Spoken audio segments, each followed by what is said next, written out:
Hello guys, welcome back to the channel Europeans ball. അപ്പോൾ ഇന്നത്തെ നമ്മുടെ വീഡിയോ എന്ന് പറയുന്നത് നമുക്ക് ജർമ്മനിൽ എണ്ണാൻ പഠിച്ചാലോ.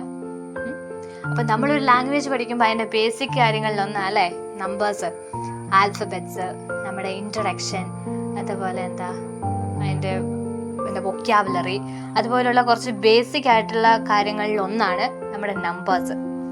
ജർമ്മനിലെ നമ്പർ പഠിക്കാൻ ഭയങ്കര സിമ്പിളാണ്. സോ ആദ്യത്തെ ഒരു 20 വരെയുള്ള പഠിച്ചു കഴിഞ്ഞാൽ നമുക്ക് വെറും സിമ്പിളായിട്ട് നമ്മൾ മലയാളം പറയുന്ന പോലെ തന്നെ നമുക്ക് പറഞ്ഞുകൊണ്ട് നടക്കാൻ പറ്റും. അപ്പം അതിന് മുമ്പ് ഒരു സെൽഫ് ഇൻട്രഡക്ഷൻ വീഡിയോയും അതുപോലെ നമ്മുടെ ഫാമിലി മെമ്പേഴ്സിനെയൊക്കെ ജർമ്മനിൽ എങ്ങനെയാണ് വിളിക്കുന്നത് എന്നുള്ളൊരു വീഡിയോ നമ്മൾ ചെയ്തിട്ടുണ്ടായിരുന്നു, 2 വീഡിയോ. അപ്പോൾ അത് കാണാത്തവരുണ്ടെങ്കിൽ നമ്മുടെ ചാനലിൽ കയറി ആ വീഡിയോ ഒന്ന് കാണാൻ ശ്രമിക്കണം. അതുപോലെ നമ്മൾ നിങ്ങൾക്ക് യൂസ്ഫുൾ ആയിട്ടുള്ള വീഡിയോസാണ് നമ്മൾ ഇതിനകത്തോട്ട് ഇടുന്നത്. അതായത് A1 to B2 ലെവലിലെ ഗ്രാമാറ്റിക് പോർഷൻസ്, വൊക്കാബുലറീസ്, അങ്ങനെ ഭയങ്കര നിങ്ങൾക്ക് യൂസ്ഫുൾ ആയിട്ടുള്ള ഇത് കാരണം നിങ്ങൾക്ക് നിങ്ങളുടെ ലാംഗ്വേജ് ഇമ്പ്രൂവ് ചെയ്യാൻ പറ്റും. അതുപോലെ ഗ്രാമാറ്റിക് പോർഷൻസ് ക്ലാസ്സിൽ പഠിപ്പിക്കുന്നതൊക്കെ മനസ്സിലാക്കാൻ പറ്റാത്തത് നമ്മൾ സാധാരണക്കാർക്ക് മനസ്സിലാക്കാൻ പറ്റുന്ന പോലെയാണ് വീഡിയോ ചെയ്യുന്നത്. അപ്പോൾ എന്നാൽ കഴിയുന്ന വിധം ഞാൻ നിങ്ങൾക്ക് പരമാവധി എൻ്റെ മാക്സിമം ഞാൻ ശ്രമിക്കുന്നുണ്ട് നിങ്ങൾക്ക് മനസ്സിലാക്കി തരുന്ന വിധത്തിൽ ചെയ്യാൻ വേണ്ടിയിട്ട്.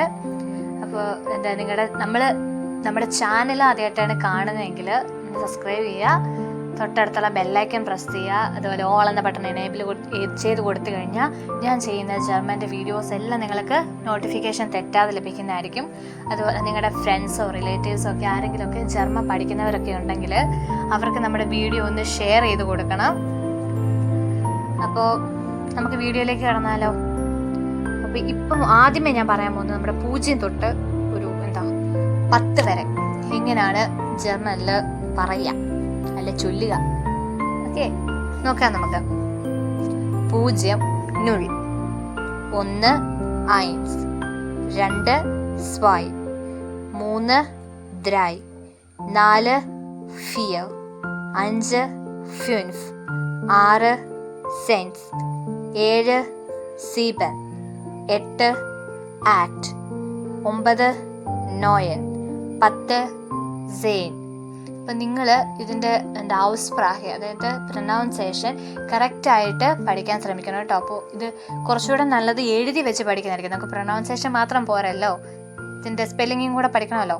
അപ്പം എഴുതി വെച്ച് പഠിക്കുന്നതായിരിക്കും കുറച്ചും കൂടെ നല്ലത്. ബാക്കി നോക്കാം. അപ്പോൾ ഇനി നമ്മൾ നോക്കാൻ പോകുന്ന 11 to 20.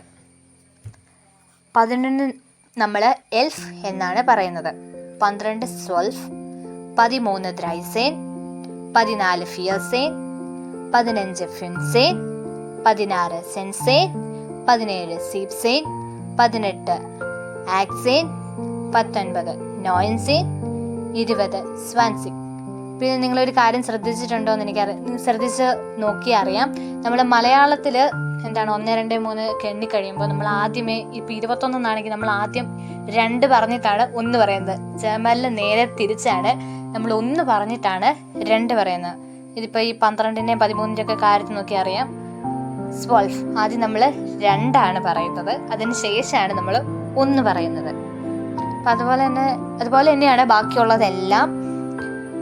ഇനി നമ്മൾ നോക്കാൻ പോകുന്നത് 10 20 30 40 അതാണ്. ഇപ്പം ഇതിൻ്റെ ഇടയ്ക്കുള്ളതെന്നൊക്കെ വെച്ച് കഴിഞ്ഞാൽ നിങ്ങൾക്ക് ഇപ്പം 21 എന്ന് പറയണമെങ്കിൽ 1 und 20, 22 ആണെങ്കിൽ 2 und 20. ആദ്യം പുറകെ കിടക്കുന്ന നമ്പർ ആദ്യം പറയാം, പിന്നെ ഒരു ഉണ്ടിട്ടിട്ട് 20, 20 ആണെങ്കിൽ 20, 30 ആണെങ്കിൽ 30, അങ്ങനെ.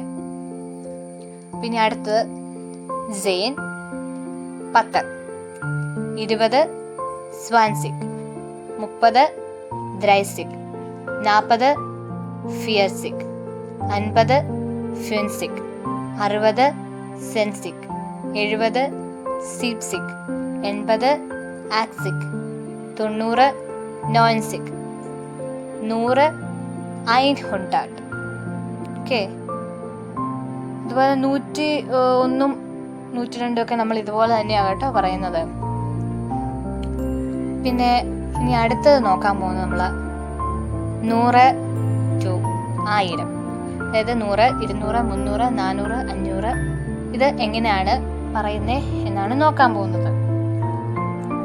100 100, 200 200, 300 300, 400 400, 500 500, 600 600, 700 700, 800 800, 900 900, 1000 1000. ഓക്കെ, ഇനി നമ്മൾ നോക്കാൻ പോകുന്നത് എന്താണെന്ന് വെച്ചാൽ 1000 to 10000, 1000 2000 3000 അങ്ങനെയുള്ളത് നോക്കാൻ പോവാം കേട്ടോ. 1000 1000, 2000 2000, 3000 3000, 4000 4000, 5000 5000, 6000 6000, 7000 7000, 8000 8000, 9000 9000, 10000 1000. ഓക്കെ അല്ലേ? അപ്പം നിങ്ങൾക്ക് ഇതിൻ്റെ അഭിപ്രായമൊക്കെ കറക്റ്റായിട്ട് കിട്ടിയെന്ന് ഞാൻ വിചാരിക്കുന്നു. പിന്നെ എന്തെങ്കിലും ഡൗട്ടും കാര്യങ്ങളൊക്കെ ഉണ്ടെങ്കിൽ കമൻറ്റ് ബോക്സിൽ അറിയിച്ചാൽ മതി. അപ്പോൾ എനിക്ക് പറ്റുന്ന പോലെ നിങ്ങളുടെ സംശയവും കാര്യങ്ങളൊക്കെ ഞാൻ ക്ലിയർ ചെയ്ത് തരുന്നതായിരിക്കും. അതുപോലെ ഞാൻ ഈ വീഡിയോയിൽ എന്തെങ്കിലും തെറ്റോ കാര്യങ്ങളൊക്കെ പറഞ്ഞിട്ടുണ്ടെങ്കിൽ അത് നിങ്ങൾ കമൻറ്റ് ബോക്സിൽ കമൻറ്റ് ചെയ്താൽ മതി കേട്ടോ. അതുപോലെ ഞാൻ വീഡിയോ ചെയ്യുന്നതിൽ എന്തെങ്കിലും മാറ്റങ്ങൾ വരുത്തണമെങ്കിലോ അങ്ങനെ എന്തെങ്കിലുമൊക്കെ ഉണ്ടെങ്കിൽ നമ്മുടെ കമൻറ്റ് ബോക്സിൽ കമൻ്റായിട്ട് ഇട്ടാൽ മതി. അതുപോലെ തന്നെ നാളെ നമ്മളൊരു അടിപൊളി വീഡിയോ ആയിട്ട് വരുന്നു കേട്ടോ. അതായത് B2 കഴിഞ്ഞ് പാസ്സായി നിൽക്കുന്നവരൊക്കെ ഇൻ്റർവ്യൂവിനൊക്കെ ഹൗസ് ബിൽഡിങ്ങിൻ്റെ FSJയുടെ അസിസ്റ്റൻറ്റ് നഴ്സിങ്ങിനൊക്കെ പോകാൻ വേണ്ടിയിട്ട് ഇൻ്റർവ്യൂവിന് പ്രിപ്പയർ ആയി നിൽക്കുന്നവരുണ്ടല്ലേ. അപ്പോൾ അവർക്കൊക്കെ നമ്മുടെ മുന്നിൽ വലിയൊരു ക്വസ്റ്റ്യൻ മാർക്കായിട്ട് നിൽക്കുന്ന ഒരു സാധനമാണ് നമ്മൾ ഈ ഇൻ്റർവ്യൂസിന് അവർ നമ്മുടെ അടുത്ത് എന്തായിരിക്കും ചോദിക്കാൻ പോകുന്നത്, നമ്മൾ അതിന് ഏതൊക്കെ രീതിയിൽ ഉത്തരം പറയണം എന്നൊക്കെ ഉള്ളതല്ലേ. അപ്പോൾ അത് അവർ ചോദിക്കുന്ന കുറേ കോമൺ ക്വസ്റ്റ്യൻസ് ഒക്കെ ഉണ്ട്. അപ്പോൾ അതിൻ്റെ ഒരു ഇൻ്റർവ്യൂ ക്വസ്റ്റ്യൻ്റെ ഒരു വീഡിയോ ആയിട്ട് നമ്മൾ ഉടനെ വരുന്നതായിരിക്കും കേട്ടോ. അപ്പോൾ നിങ്ങളുടെ ജർമ്മൻ പഠിക്കുന്ന അല്ലെങ്കിൽ ഇൻ്റർവ്യൂവിന് വേണ്ടി നിൽക്കുന്ന കൂട്ടുകാർക്കോ റിലേറ്റീവ്സിനോ ഒക്കെ നമ്മുടെ വീഡിയോ അയച്ചു കൊടുക്കുക. എന്നിട്ട് നല്ല അടിപൊളിയായിട്ട് ഇൻ്റർവ്യൂ പ്രസൻറ്റ് ചെയ്യാൻ വേണ്ടിയിട്ട് നമ്മൾ അതിന് പറ്റിയ കാര്യങ്ങൾ നമ്മൾ ഇതിനകത്ത് പറഞ്ഞു കൊടുക്കുന്നതായിരിക്കും കേട്ടോ. അവർ ചോദിക്കുന്ന ക്വസ്റ്റ്യൻസും അതിന് നമ്മൾ കൊടുക്കേണ്ട ആൻസേഴ്സും ഒക്കെ വീഡിയോയിലൂടെ നമ്മൾ പറയുന്നതായിരിക്കും കേട്ടോ. അപ്പോൾ ഇന്നത്തെ വീഡിയോ ഇത്രയേ ഉള്ളൂ. ഇതുപോലെ ഇതിലും യൂസ്ഫുൾ ആയിട്ടൊരു വീഡിയോ ആയിട്ട് നമ്മൾ കാണുന്നത് വരെ ചൂസ്.